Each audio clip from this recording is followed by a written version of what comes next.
За сайн бацхан та бүхэнд энэ өдрийн мэндийг хүргье.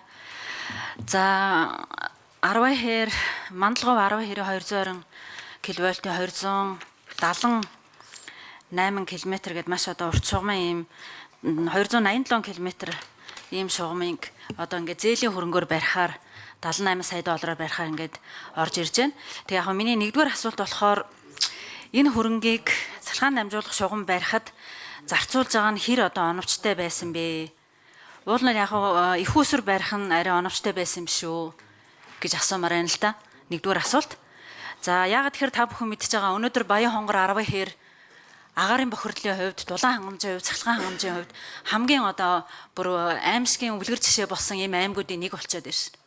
Гэтэл энэ аймагуудаар дулааны станц нэг 50 мегаваттын дулааны станц бариад тэр дулаан цахилгаан хангамжийн асуудлыг шийдэхэд энэ одоо үр зээлийг зарцуулах нь зүйтэй байсан юм шүү гэдэг энэ нэгдүгээр асуудал. Хоёрдугаар асуудал болохоор мэдээж цахилгаан дамжуулах шугам гэдэг бол одоо цахилгаан үйлдвэрлэж орлого олохгүй. Цахилгаан дамжуулах шүлжээ тарифаараа нөхөн. Тэгэхээр одоо байгаа тариф чинь яг энэ үр зээлийг нөхөх одоо бүрэн боломжтой юу? Эсвэл та бүхэн тооцоолоор хэд болгож одоо байгаа тарифыг чинь хэд болгож өсгөжээж энэ үрийг төлөх ийм тооцоолол хийсэн бэ гэдэг хоёрдугаар асуулт. Гуравдугаар асуулт болохоор ер нь одоо бид нар хараа ингээд өргөтгөл ч юм уу ийм ч юм одоо ингээд тухайн компанийг даана гэдээ одоо ингээд хийчдэг. Жишээ нь дулааны цахилгаан станц 4-ийн хувьд та бүхэн мэдж байгаа өргөтгөлийг Хөгжлийн банкны зээлээр хийсэн. За тэгээд дулааны цахилгаан станц 4-ийн тариф нь тэр одоо өргөтгөлийн хөрөнгө оруулалтыг нөхөх боломжгүй. Тэгээ одоо нөгөө өрнийх нь хүүн ингээд нөгөө доллараар байсан өрн төгрөг рүү шилжүүлсэн.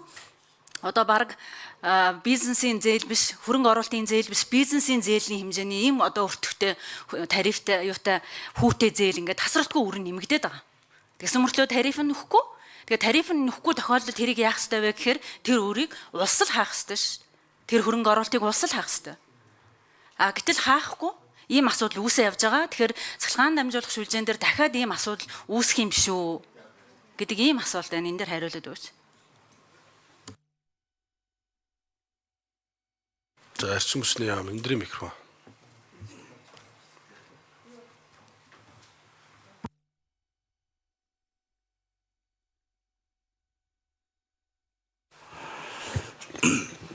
За сайн байна. Цахилгаан дамжуулах хүнсний сүлжээ компани гүйцэтгэл дэвштэй. За энэ бүс нутагт ерөнхийдөө одоо 110 км-ийн 830 км агрын шугам манай компани одоо үүсгэх хүрээнд байгаа. За энэ бол маш их хаслагдсан, алдагдал өндөртэй эрчим хүчний чанар стандарт хангахдаггүй юм байгаа. Үндсэндээ 11 аймгийн 160 мянган хэрэглэгчийг хангаж байгаа юм бүс нутаг байгаа.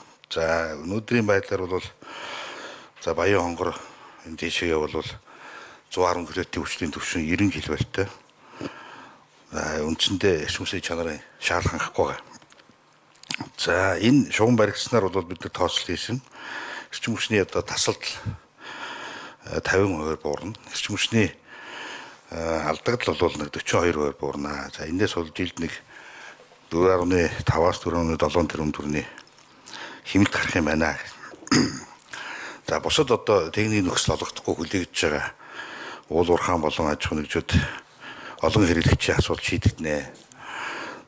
За ер нь бол энэ шугам дээр Эрдэнэт булганы шугам бол өнөөдрийн байдлаар 125% ачаалттай сүүлийн хэдэн жилийн үлгээд авч байгаа. За сүүлийн 10 жилд энэ 3 удаагийн том аваар гарсан.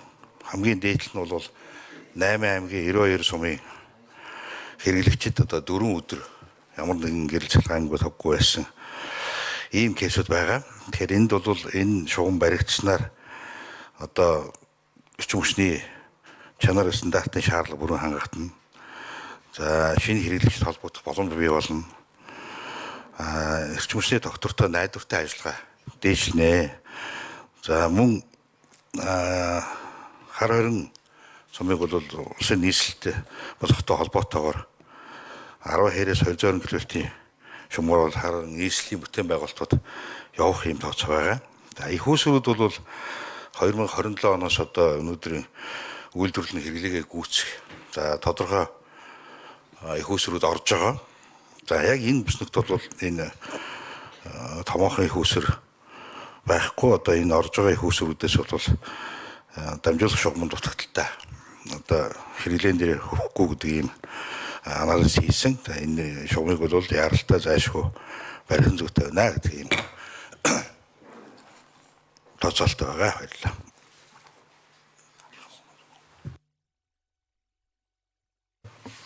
За тодруулсан хэсэг шүү.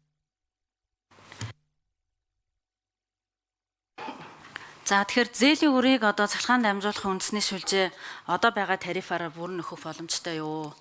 Энэ дээр би тэр нөгөө тест дөрөв дээр үүссэн шиг тариф нь одоо ингээд өрөө даах нөхөх боломжгүй ингээд ийм асуудал үүсэхгүй юу? Эсвэл тарифаа өсөхгүйгээр даана, эсвэл тэд болгож өсгөж энэ үрийг даана гэсэн тааглал юу яана гэсэн хаана гэсэн тийм тооцоолж юу вэ гэж асуусан тий. Энэ дээр бас тодруулж асууж өгөөч ээ.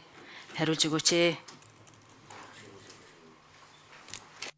За өөрийгөө танилцуулаар эндрийн микрофон. За анги цэцэг гишүүний асуултанд хариулъя. Эрчим хүчний яамны санхүү хөрөнгө оруулалтын газрын дарга хуйгцогт.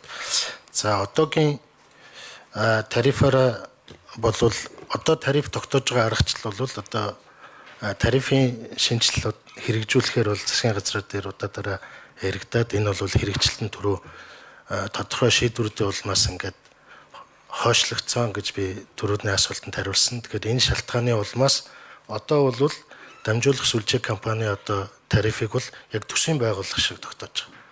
Зардлыг хянаад яг энэнд одоо ямар үйл ажиллагаагаа доктортой явуулахад одоо ямар санхүүжилт шаардлагатай вэ гэдэг ийм аргачлал. Тэгэхээр энийг бид бол өөрчлөх ийм саналыг боловсруулж зохицуулахаар одоо ярьж байгаа. Юу гэхээр бусад улсууд бол цахилгаан дамжуулах үндэсний сүлжээ бол төрийн өмчт байдаг ийм монопол одоо энийг өвчилж болохгүй ийм чиг үүрэг. Тэгэхээр энийг бол төр хариуцсан. Хоёрдугаарт энэ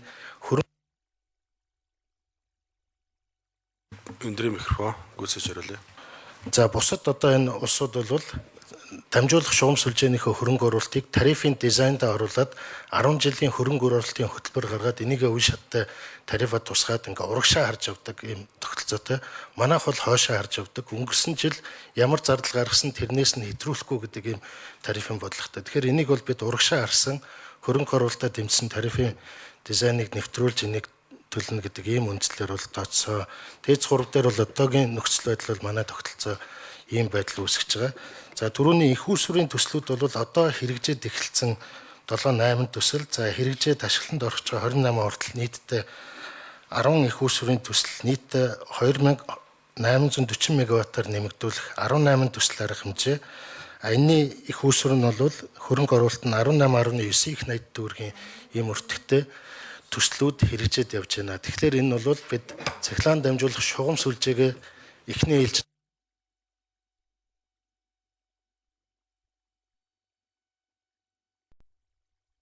За хариулт хангалтгүй гэж үзэж байгаа учраас эцэг шүү. 1 минут. За баярлалаа. Тэгэхээр яг хуу эндээс сая та бүхэн ойлгосон бол хараа ингэж ойлгож байгаас цахилгаан дамжуулах үндэсний шүлжээний одоогийн тариф бол энэ одоо зээл үрийг нөхөх боломжгүй. Зөвхөн өнөөдөр дөнгөн даган үйл ажиллагаа явуулж байгаа өдөр тутмынхны үйл ажиллагааг хаадаг л тийм тарифтай. Тэгэхээр өөрөөр хэлбэл энэ зээлийг авахта хаана сайхан тодорхойгүй дамжуулах дээр шийд агаараа гэдэг ингээд. Тэгэхээр тест дөрөв дээр үүссэн шиг асуудал үүсэхгүй гэх баталгаа өнөөдөр байхгүй байна. Уул нь их усэр барьсан бол жишээ нь энийг ашиглаад тэр одоо баян тег дээр ч юм уу их усэр барьсан бол саяны одоо даштава дарган ярьж байгаа бүх асуудал шийдэгдэнэ. Тэр найдвартай байжилчин хангагдана. Тэр докторжилчин хангагдана. Хүчтэлчин өснө. Бүх юм чин давхар шийдэгдэх байхгүй юу? Тэгээд дээрэс нь хамгийн гол нь тэр их усэрчин баригдлаа маргаашаас нь өөрөө өөрийнхөө өртгийг нөхөд эхлэх байхгүй дээ. Орлого олоод эхлэх байхгүй юу? Шугамчин бол орлого олохгүй шүү дээ. Тэгээ одоо тарифаа нэмэхгүй, тарифын боддог механизмд өөрчлөлт оруулахгүй бол дамжуулах шүлжээ энийг нөхөд чад.